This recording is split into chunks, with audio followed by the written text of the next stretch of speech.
किसी निश्चित कार्य को करने के लिए ए और बी बारी बारी से एक एक दिन छोड़कर कार्य करते हैं, जिसमें बी पहले दिन कार्य करना शुरू करता है और बी ए अकेले उस कार्य को 22 दिन में करता है।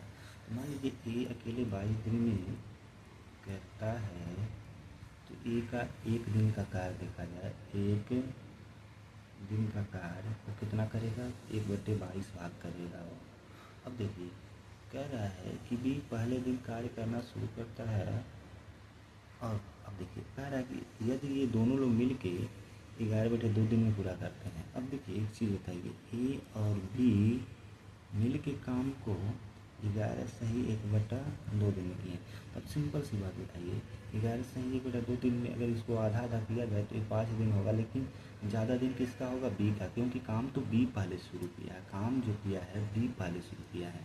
तो अगर ये बताइए बी पहले काम शुरू किया तो इसका 6 दिन होगा, क्यों, क्योंकि अगर 11 का आधा किया जाए तो ये 5 होगा, लेकिन अगर 5 किया 10 ही दिन होगा, तो एक हिस्सा 6 दिन बी का होगा और 5.5 दिन जो होगा ए का होगा। क्यों होगा, क्योंकि बी सबसे पहले काम शुरू किया तो ये 6 दिन किया होगा, और ये बाद में किया है, इसमें ए का काम कम होगा, ये 5.5 दिन होगा।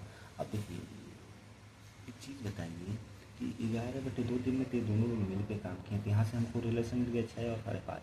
अब बताइए ए अगर देखा जाए तो काम 5.5 दिन में कितना करेगा, एक दिन में एक एक 1/22 भाग करता है, तो 5.5 को अगर हम देखेंगे हमने बस 11/2 भाग, अगर हम इससे काट दें तो काम कितना करेगा, 1/4 काम करेगा।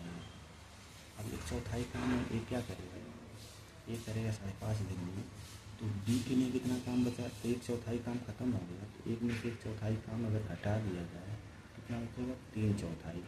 और 3/4 काम तो कराना है, 3/4 काम बी कितने दिन में कर देगा, 6 दिन में। इस प्रकार आंसर हमारा क्या होगा, 6 दिन होगा।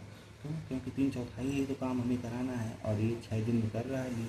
ये जो 6 दिन है ये बी है, ये 6 दिन में 3/4 काम क्या करेगा, कर देगा। यही हमारा क्या हो जाएगा, आंसर हो जाएगा।